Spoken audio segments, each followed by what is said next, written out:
Good morning. Today's lesson is lesson 150, Arithmetic, ABEKA Arithmetic, lesson 150, pages 299 to 300. Part of our lesson today will be talking about campers at Camp Wilderness Family Camp. Camp Wilderness Family Camp in Arizona at the Grand Canyon National Park.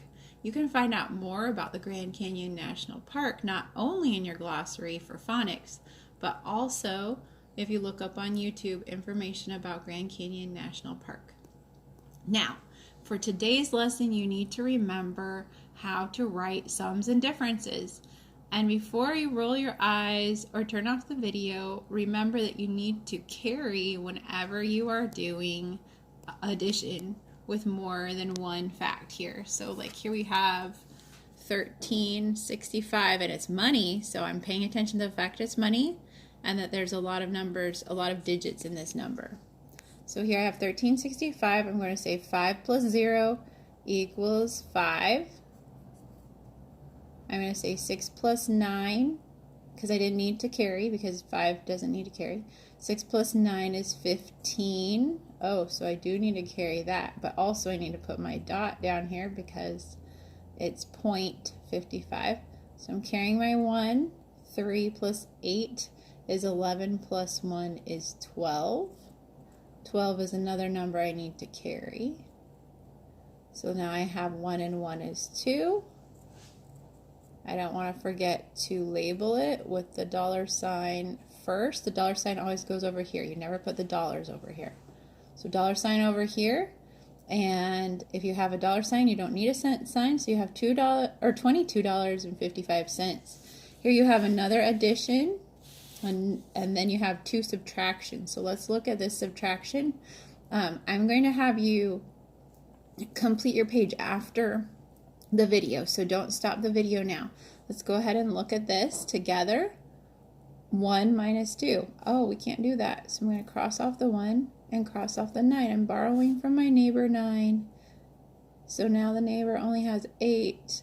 They gave me 10 to put in the 1's place.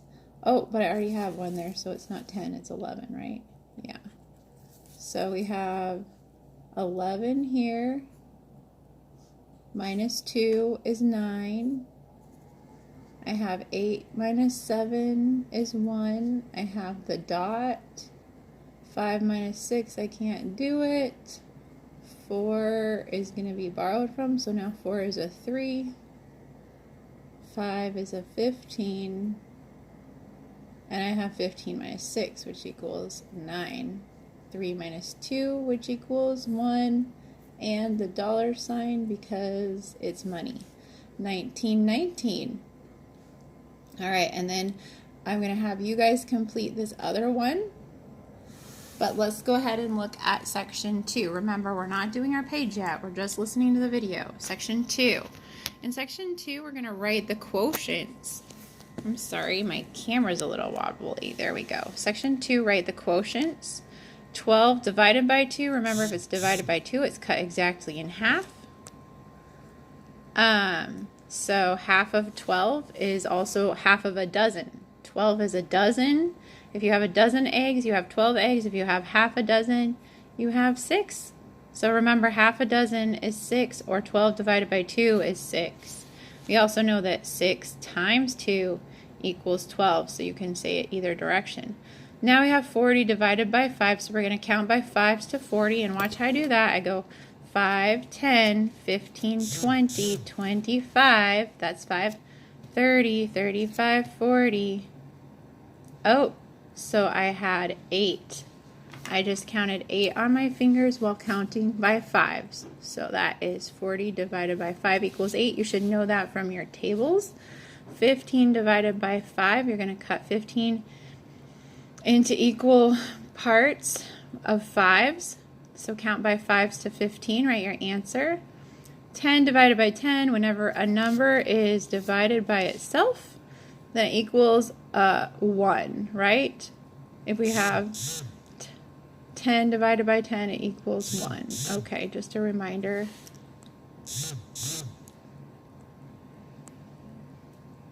All right, and now we're going to look at these ones here. Okay, this is still division. It just looks different. So we're saying the number in here divided by the number out here. 50 divided by 10. Actually, you just need to know that you say it's the same as 5 divided by 1 equals 5. All right. 24 divided by 2, cut exactly in half. 4 divided by 2 is 8. Oh, not 8. That's times. What? 4 divided by 2 is 2.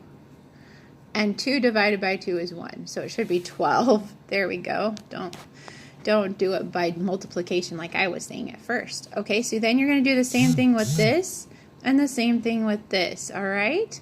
If you have any questions, make sure you call, but let's go ahead and look at the rest of the page before you begin your page. Section number 3, write the products. The products, you know what to do. 5 times 5, 8 times 10, 1 times 9, 6 times 0. Oh, whenever something is multiplied by 0, it equals 0. Because if I have 6 plates of cookies, but each plate has 0 cookies on it, how many do I have? I still have 0. Okay, if you don't remember these really fast, then that means you need to practice your multiplication tables. That is something you should know already. All right, in section 4, it says use the bar graph to answer the questions. The bar graph is this graph down here. A bar graph just means that it has little sections and it's not in a circle. This is a bar graph because it goes up like bars. Okay, all right, so here we have which grade had the most campers? So we're going to look at this. We have 1st grade, 2nd grade, 3rd grade, 4th grade. That one's easy because we know the most is just the biggest. And so we see 2nd grade has 1, 2, 3, 4, 5 squares. So are we going to say they had 5 campers?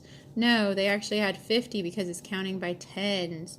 But 2nd grade has the most, so I'm not going to write 50. I'm going to write 2nd because that is the question. The question is which grade?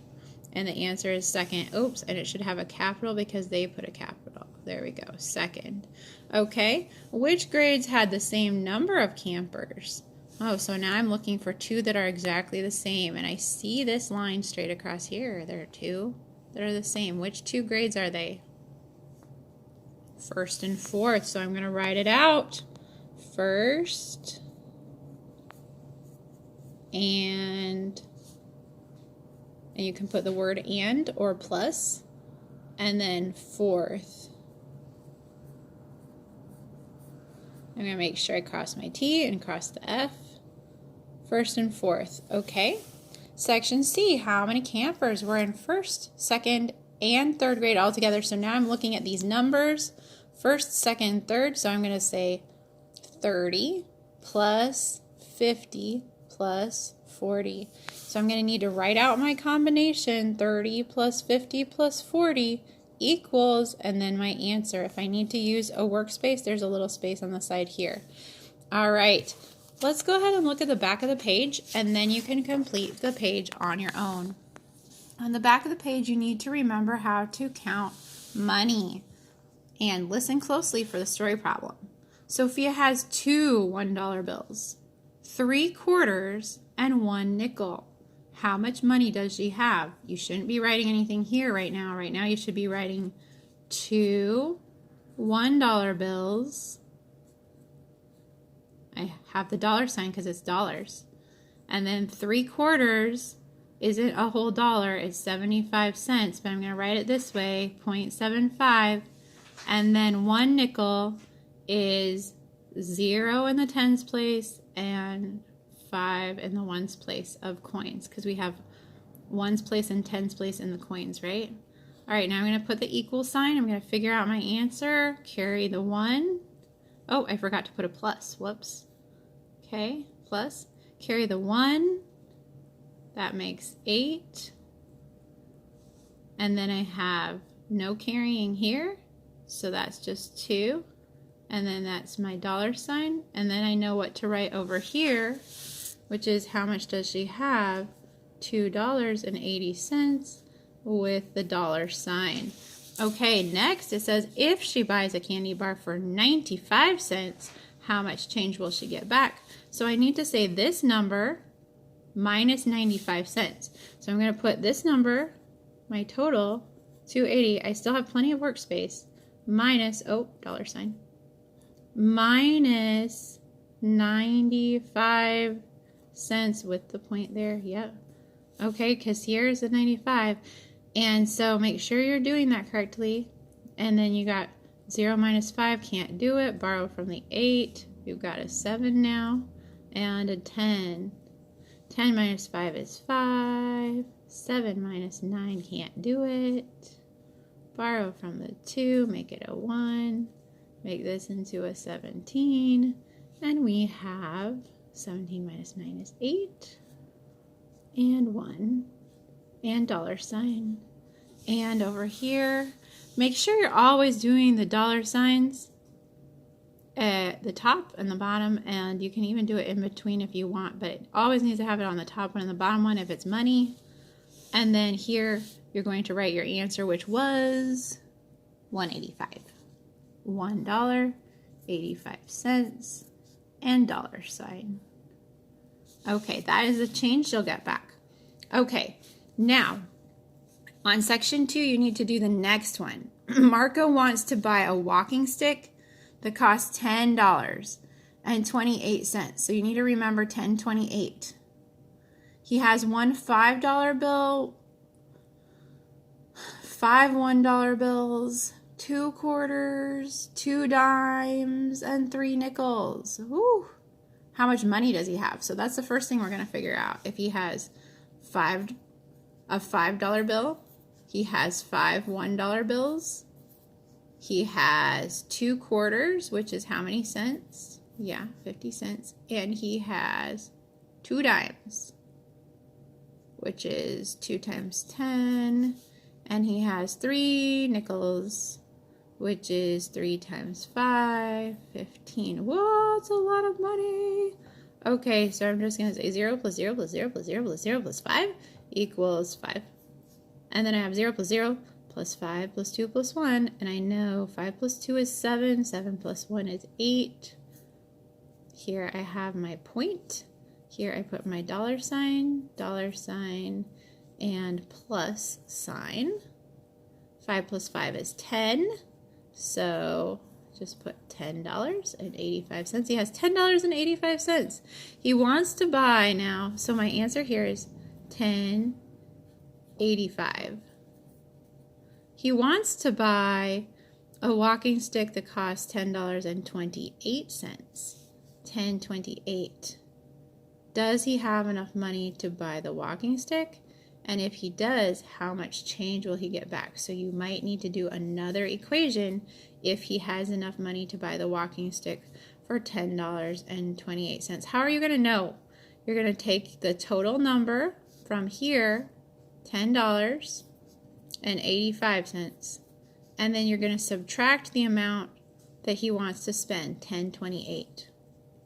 And if it can work, oops, not 0, 10.28. If it can work, then yes, he has enough money. If it doesn't work, then no, he doesn't have enough money. So we're going to figure this out, and this answer will be how much change he gets back. If this answer doesn't work, if there's 0, then if it's 0.000, then then no, he doesn't have enough money.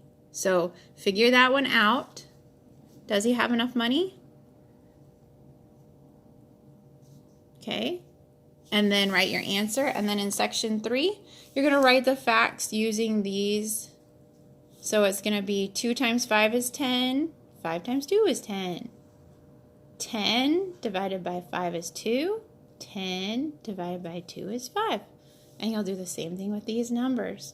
Okay, if you have any questions about this part, I pretty much told you all the answers. So please check your work, figure it out, and don't forget to mark it with the dollar signs. Okay, guys, have a great day. Oh, don't forget, this next Sunday is Mother's Day. And so I sent some coloring pages in the back of your packet. These are not to send back. You do not have to send them back. These are to give to your mom. Have a wonderful Mother's Day this Sunday, okay? All right. And you don't have to do all of them. Just choose which one you want to do for your mom. And I will talk to you later. Talk to you tomorrow for phonics. and for our reading quiz and Bible verse quiz. Okay, bye.